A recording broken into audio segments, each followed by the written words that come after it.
I woke up to the sound of metal scraping earth.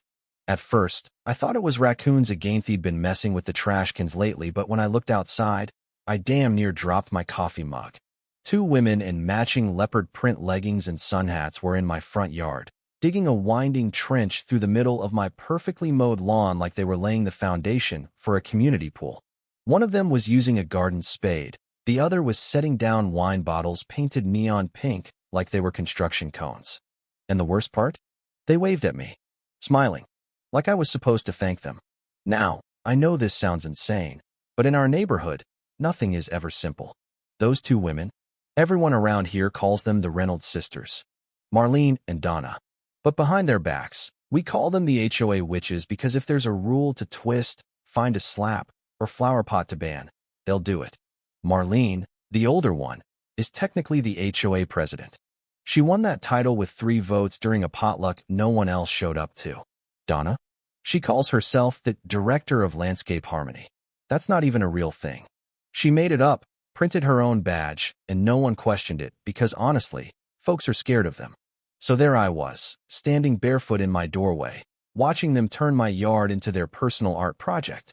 I asked politely, mind you, what in the world they thought they were doing. Marlene didn't even stop digging. Just said, improving the neighborhood, hon. This little trail cuts through to the dog park. Saves people at least 15 steps. You should be grateful. Donna chimed in like she was on HGTV. We're calling it Reynolds Pass. It'll be part of the Community Path Initiative. We already discussed it in the March newsletter. Page 6, under the quiche recipe. I blinked. I asked who approved this. Marlene said, and I quote, me and Donna. That's all the approval we need. And when I told them they were on private property, she scoffed. It's a shared green buffer zone, she said, whatever that means. I pulled out my phone, took pictures, told them I'd be calling the city. Marlene just shrugged. Do what you gotta do, but this trail's gonna be a hit. Turns out, the sisters had been quietly selling the idea of this path to neighbors all week.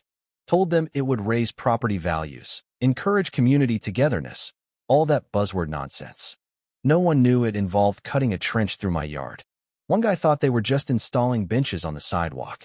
Another said he didn't say no because Marlene once fined him for having a rainbow flag. People were afraid. And now, apparently, I was the next target. That afternoon, I got a notice in my mailbox, a fine. $200 for obstruction of community beautification. I laughed out loud until I realized these women weren't playing around. They were using the HOA like a weapon. And unless I did something drastic, they'd keep pushing. By the next morning, the trench was longer. They brought in a wheelbarrow, blasted show tunes from a Bluetooth speaker, and even invited neighbors to walk the trail.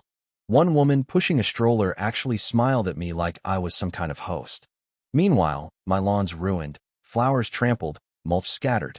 When I confronted them again, Marlene said I was being divisive. Donna planted a tiny flag in my grass that read, "Freedom to roam." That night, I couldn't sleep. I paced. I drank. I stared at the trench. Then I had an idea. Not a petty one. Not a loud one. A concrete one. Literally. I called my buddy Marcus, who runs a concrete company. I said, how fast can you get me a truck? He said, what are you pouring? I said, justice. By midnight the next night, Marcus was in my driveway with a crew and a mixer nicknamed Big Flow. We worked under halogen lights. I had permits. I had survey lines. This path was going to be legal, permanent, and 100% mine. We didn't just fill the trench. We poured a beautiful, polished concrete walkway, complete with edging, proper slope, even rubber grip texture. At the front entrance, I embedded a metal plate that read, private property. No public access. Just for fun, I also added a subtle detail rubber rods beneath the surface.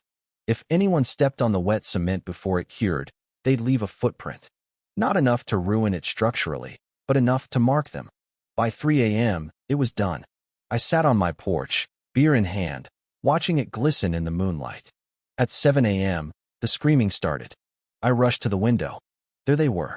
Marlene in a pink robe, Donna in her gardening vest, both losing their minds. Marlene stomped her foot onto the cement and sank. A perfect slipper-shaped imprint. Donna slipped and dropped a flamingo stake right into the center. It stood there like a monument. I recorded everything from my mailbox cam. The arguing, The footprints, the shrieking. Marlene claimed it was entrapment. Donna said the sign was fake. They started blaming each other. Marlene, why would you walk on it? Donna, it looked dry. I waited until noon before going outside. I sipped iced tea by the path, nodded at them. Marlene stormed over. You need to remove this immediately. The HOA will hear about this. I replied, funny.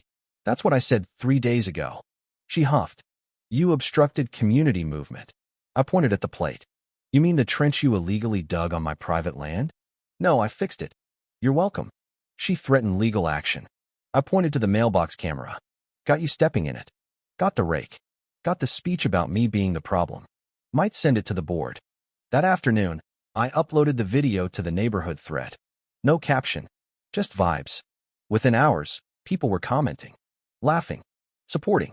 Some stayed quiet, but I could feel the shift. Even our mailman gave me a thumbs up. But Marlene wasn't done.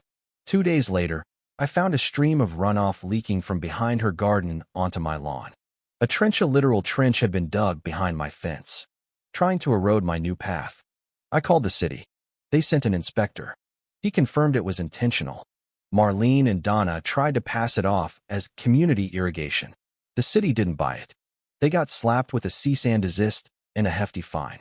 That night, Donna came sneaking into my yard with a bottle of vinegar. I caught her. She ran, tripped over her own flamingo. I handed all the footage to my lawyer, Melanie. She filed a civil suit for harassment, trespassing, and property damage. And that lawsuit was the domino. Neighbors started coming forward. Quiet at first, then loud. Fines for wind chimes. Threats over lawn chairs. One woman said Marlene tried to ban her daughter's chalk art. People were tired. A special HOA election was called. For the first time in years, the room was packed. I didn't even need to speak. I played the videos, showed the evidence. The rake. The trench behind the trench. The vote wasn't even close. Marlene and Donna were removed from all positions. A new board was elected. Balanced, fair, sane. As for the path, I added solar lights and a bench. The rake? I left it. Cemented forever. Someone even added googly eyes. It became a monument. A week later, Marlene listed her house. Donna deleted her Facebook. Their reign ended not with a bang, but a quiet, awkward fade. And me? I sit on my porch, tea in hand, watching kids play chalk again. Neighbors smile without fear. And every now and then, someone passes by and says, that cement path's a masterpiece. And I just smile and say, it wasn't about the concrete. It was about boundaries.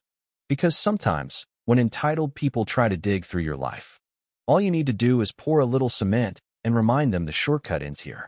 So tell me, if someone tried that in your yard, what would you have done? Leave a comment. I want to hear your take. Was I too harsh? Or just concrete enough?